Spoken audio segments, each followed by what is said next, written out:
Olá, meus amigos. O assunto, mais uma vez, é oclusão para os cirurgiões dentistas.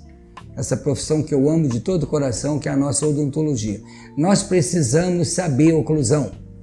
E eu noto que a maioria dos colegas nem se interessam por oclusão porque não foram motivados durante a sua graduação em saber oclusão, saber a importância de todo e qualquer procedimento que você fizer na odontologia. Você tem que tomar por base a oclusão funcional. Como essa boca vai funcionar depois da sua intervenção.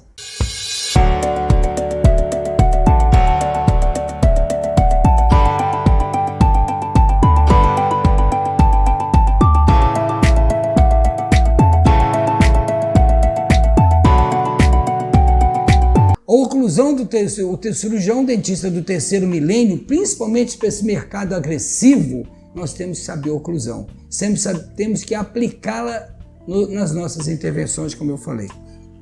Principalmente, eu vou falar em todas as áreas, mas um pouquinho sobre a ortodontia.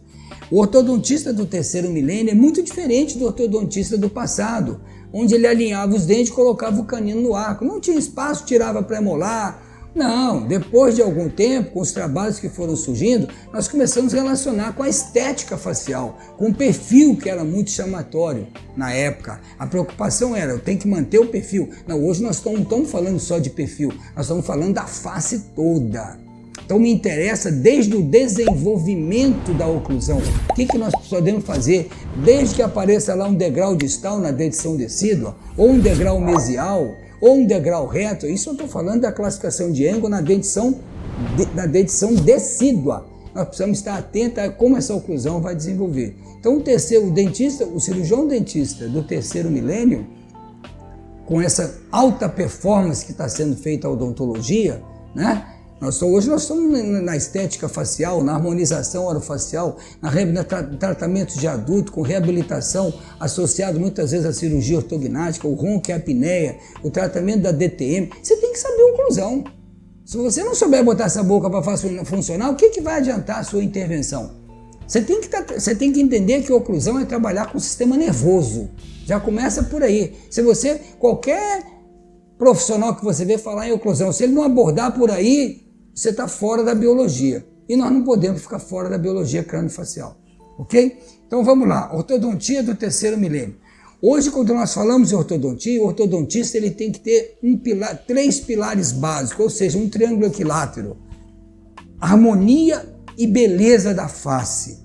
O meu paciente tem que estar com a face bela depois do meu tratamento.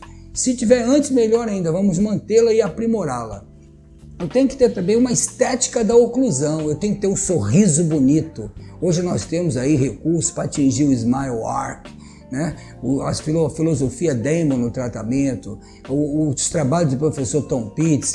Você tem como devolver um sorriso muito bonito para esse paciente, para quando ele sorrir, ele mostrar quem ele é, qual a sua personalidade. Isso está na nossa mão, nós somos ortodontistas. Então nós temos que conhecer isso aí. Não só botar um sorriso bonito, mas com a guia retrusiva, com a barreira retrusiva posterior, com a boa guia de canino, com a boa dimensão vertical, né? Uma dimensão vertical adequada ao padrão facial, ao biotipo dele. Então nós precisamos conhecer exatamente como isso se desenvolve e aplicar na clínica do dia a dia. Então, face bela, harmonia, beleza da face, estética da oclusão, sorriso lindo e ao mesmo tempo isso tem que estar em harmonia com o sistema nervoso.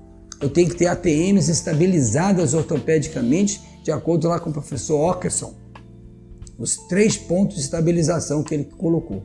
Então, mais uma vez, se você não sabe oclusão, você não vai saber isso aí. Se você trabalha e não observa as dimensões, o arcabouço crâniofacial do paciente, o que você pode ou não fazer nos arcos dentários para harmonizá-lo, o seu trabalho vai ficar devendo, você vai ter recidiva, vai ter recessão gengival, vai ter fraturas de dentes, de restaurações, vai ter protusão dos incisivos, apinhamentos, tudo. E é o seu trabalho. Quando o paciente sorri numa festa, ele vai falar de você.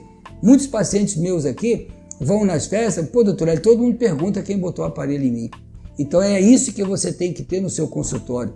Você conseguir uma boa estética com boa função. Seu paciente vai ficar satisfeito, você vai ter um resultado estável e, ao mesmo tempo, fidelização desse paciente. Não só dele voltar e trazer a família, como também te indicar pacientes. Então, vamos lá. Olha o que o professor Arnett, William Arnett, o criador da vertical verdadeira, o que ele publicou em 2005 no Congresso de Seattle. Eu estava lá. Ele colocou: a boca mostra o problema e a face vai ser a baliza de como você vai corrigir. Olha onde nós chegamos. Há 30, 40 anos atrás, ninguém se falava isso na ortodontia, na odontologia. Era trabalhar os dentes. Hoje nós estamos trabalhando com a estética do paciente facial, com sua, inclusive, autoestima. Sem falar que isso vai, se uma boca estiver em desarmonia, você vai afetar toda a neurofisiologia desse paciente. Ok? Mas vamos ficar só aqui no que o professor Arnes colocou. A boca mostra o problema e a face determina como corrigi-lo. Então nós temos que pensar que a oclusão é o arcabouço, é a base, digamos assim, é o ponto de início e de chegada de tudo que nós vamos fazer na odontologia. Então veja bem, quais são as bases hoje do tratamento ortodôntico para nós ortodontistas, depois de todos esses trabalhos do Andres, do Roth, ou seja, depois que os cirurgiões, que os ortodontistas entenderam que tinham que aprender também oclusão, além de movimentar os dentes, de corrigir a maloclusão. Então, olha só, a estética facial, nós trabalhamos com remodelação óssea.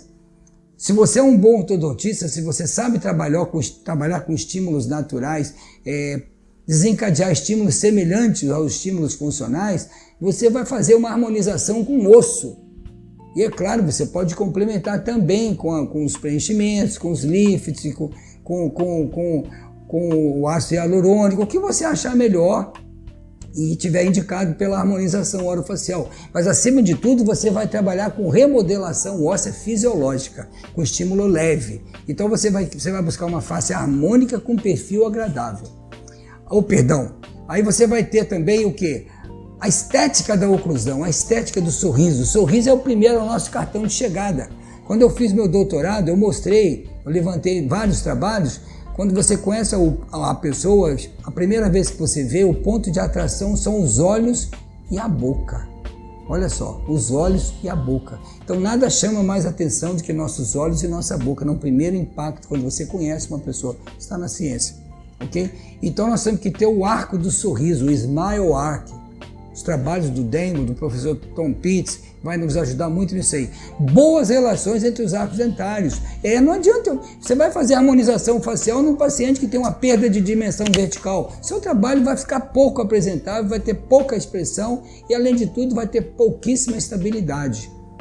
Porque ele tem uma perda de dimensão, você tem que recuperar essa dimensão também.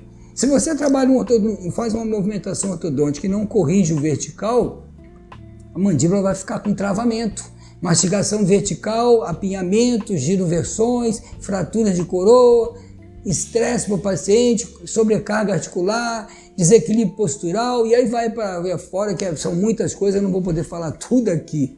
Então vejam só, nós temos que ter boas relações, não só transversais, como verticais e longitudinais.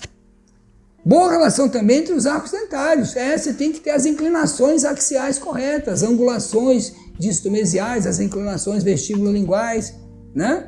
Raiz bem posicionada no arco, não posso comprometer a axialidade, eu tenho que ter guia anterior, eu tenho que ter guia do canino, eu tenho que ter guia retrusiva, que a maioria não sabe nem de onde veio esse termo, então eu tenho que ter barreira retrusiva. Isso tudo eu estou trabalhando com o sistema nervoso, porque o sistema nervoso precisa dessas variáveis de acordo com o seu eixo corpóreo, de acordo com a sua postura que está lá registrado no seu sistema nervoso, no seu engrama cerebral. Okay? Então, inclinações axiais fisiológicas, angulações, uma ótima intercuspidação, porque o apoio da ATM, um dos apoios da ATM é a intercuspidação excêntrica. Equilíbrio neuromuscular, quer dizer, eu tenho que ter vedamento labial passivo, eu não posso ter trauma na zona de guias, o suporte do peso da oclusão tem que estar na zona de carga. Eu tenho que conhecer bem isso aí para eu não terminar o caso, por exemplo, com trauma incisivo. Se eu tiver um trauma incisivo, eu vou afetar a qualidade do sono do indivíduo. Aí você acabou com a saúde dele. Ele vai dormir de boca aberta, vai roncar, vai babar, vai amanhecer com os lábios ressecados, vai ficar mais estressado, porque o sono dele não é um sono reparador. Tem uma diferença muito grande do sono fisiológico, do sono reparador, do que você dormir como consegue dormir. Se você tem trauma incisivo, você esquece isso. E você tem que trabalhar e enxergar isso no seu tratamento. Equilíbrio neuromuscular, eu tenho que respirar pelo nariz, eu tenho que ter vedamento labial passivo, eu tenho que ter um tônus neuromuscular adequado. Se eu tiver sobrecarga, eu não vou ter isso aí. Okay? Além de tudo, ATMs livres e saudáveis. Se você terminou o caso, se você está com a mandíbula travada, você perdeu o seu caso. Isso tudo você tem que evitar, você ortodontista, do terceiro milênio. Veja um caso como esse que eu tratei há 20 anos atrás. Se você vê o rosto dela hoje, você diz, nossa, a menina não envelheceu nada. Mas 20 anos depois. Por quê? Tem uma boa, eu segui todos esses parâmetros que eu falei para vocês. Agora olha como nós terminamos o caso dela. Muito boa a intercuspidação. Quer dizer, em vez de ter carga, você tem estímulo oclusal. O seu ortodontista, você precisa entender que os nossos cérebros só conhecem uma coisa, estímulo, que vira sinal nervoso. Ok? Então, qualquer toque que você deixar vira um estímulo que vai ser captado pelos receptores e vai ser transformado automaticamente num sinal nervoso. Aí vão provocar descargas elétricas no seu cérebro, para o seu cérebro entender o que está acontecendo, se conscientizar e responder para o sistema neuromuscular. Então é muito importante o dentista do terceiro milênio, ele começar a ver a oclusão pelo sistema nervoso. Não é ver aquela coisa só anatômica, marcou com carbono azul, não. Isso é coisa de 40 anos atrás, é quando eu entrei na faculdade. Hoje nós temos que mudar dar uma guinada nessa nossa trajetória.